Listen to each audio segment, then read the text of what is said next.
Pada saat kelahiran Nabi Muhammad SAW, ada peristiwa penggempuran Ka'bah Baitullah di bawah pimpinan komandan Raja Abraha, penguasa Habasyi di Yaman, dengan pasukan bergajah yang amat banyak sekali jumlahnya.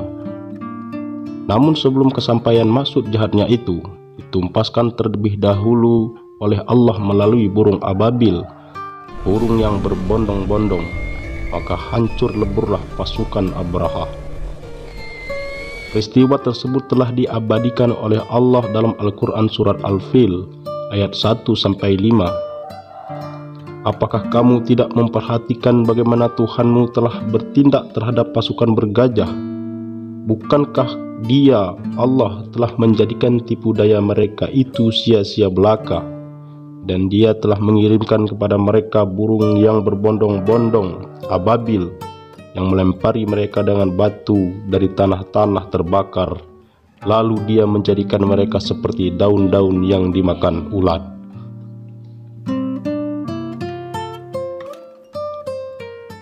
Dengan demikian, tahun kelahiran Nabi Muhammad dinamakan tahun gajah, yang tepatnya pada hari Senin tanggal 12 Rabiul Awal, tahun gajah, berketepatan dengan tanggal 20 Agustus tahun 570 Masehi.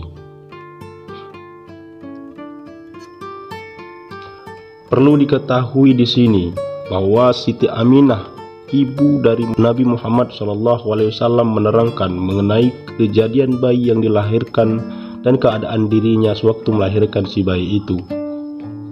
Tak kala saya, Siti Aminah, melahirkan bayi itu, maka dari bagian tubuhku memancarkan cahaya yang terang sehingga bersinar kelihatan sampai ke istana Syariah. Bayi yang dilahirkan itu suci bersih, tidak membawa kotoran.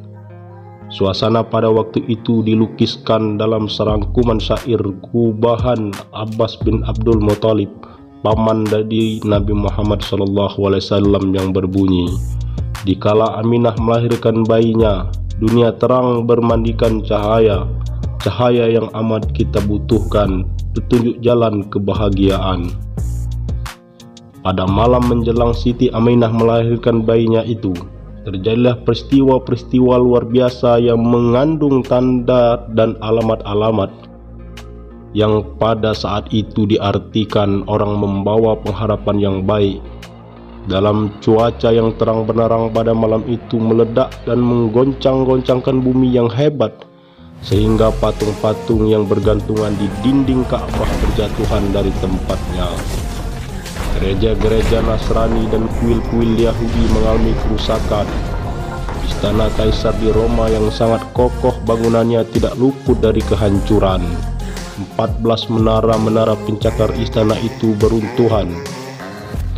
Api yang senantiasa menyala-nyala, yang dipuja-puja, disembah oleh penduduk kerajaan Persia, tiba-tiba padam, yang menjadikan penyembah-penyembah api itu merasa sedih dan berduka cita. Di tiap-tiap lorong dan simpang orang ramai membincangkan mengenai kejadian itu. Banyak dari kalangan mereka menarik kesimpulan bahwa peristiwa itu adalah sebagai alamat akan datangnya suatu kejadian besar. Itulah peristiwa dan suasana di saat Siti Aminah melahirkan Nabi Muhammad SAW sebagai calon pemimpin umat seluruh dunia, pembawa rahmatan lil alamin. Nabi Muhammad lahir dari rahim Siti Aminah setelah berada dalam kandungan ibunya. Ia dilahirkan dalam keadaan yatim karena ia tidak bisa menikmati kasih sayang seorang ayah. Ayah Nabi Muhammad yang bernama Abdullah bin Abdul Muthalib meninggal dunia ketika ia masih berada dalam kandungan 2 bulan. Ayah Nabi Muhammad, Abdullah bin Abdul Muthalib, meninggal dunia sewaktu sepulangnya dari menjalankan perdagangan dunia, dari Syria ke kota Mekah. Ia dimakamkan di kota Madinah atau Yastrib, dan ia meninggalkan 5 ekor unta, beberapa ekor kambing, dan seorang budak perempuan bernama Ummu Aiman. Abdullah meninggal dunia dalam keadaan yang mengharukan dan memprihatinkan. Tidak ada seorang pun dari keluarganya yang mempersaksikan dalam menghembuskan napas terakhirnya, dan tak ada famili yang turut menguburkannya.